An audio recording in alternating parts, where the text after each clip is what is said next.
A new report says Santa Fe's largest ever water project is going to cost a lot of money, but it should return a lot of money to the local economy as well. The UNM study says the boost to the local economy, Santa Fe and surrounding districts, could be nearly $300 million. The project is named the Buckman Direct Conversion Project, or Direct Diversion Project. Who's Buckman? That's the road along which the facility is being built to siphon water from the Rio Grande and treat it for consumable use. I caught up with the head of that project, Rick Carpenter, to ask about the scope of the project and that new economic study.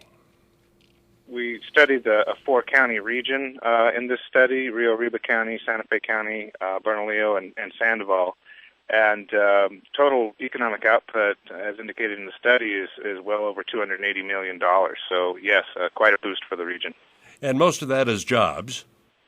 Well, a lot of it's jobs. The majority is jobs, but also materials purchased and just general economic activity. Through the construction period, for example, the project will average about 500 new jobs per year, so quite a bit.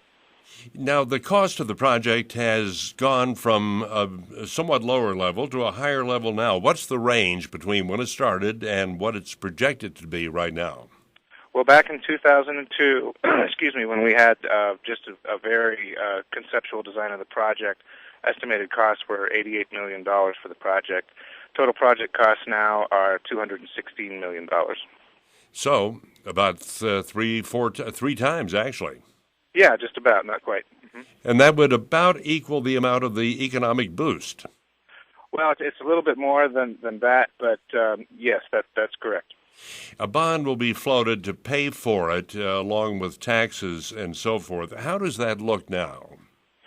Well, the bond market, as most people are aware, is a little bit dicey right now. We've got funding from other sources that will carry us for quite some time into the future, and when the bond market settles down, sometime in November or December, we expect to float bonds and do very well.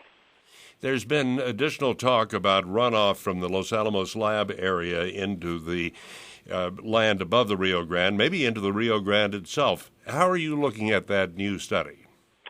Well, we're always in contact with the folks at Los Alamos. We have regular meetings with them as well as with staff from NMED, and we have a multi-barrier approach to dealing with that.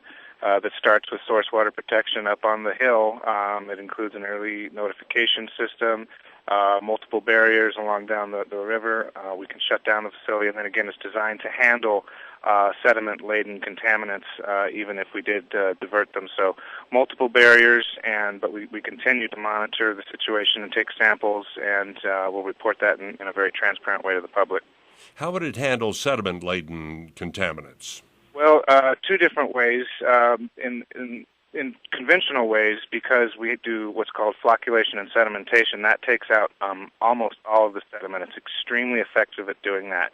But what this water plant will do that most others don't is we have high-pressure membranes that have very, very small pore sizes in the membrane, and so any particles that do get through the flocculation and sedimentation phase will be taken out through the membrane, so it's very, very effective.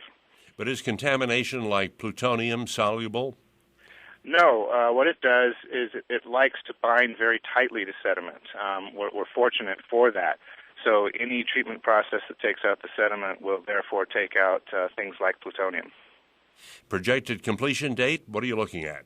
We're looking at about February or March of 2011, and that's a contractual date, so we have every intention and expectation to meet that date.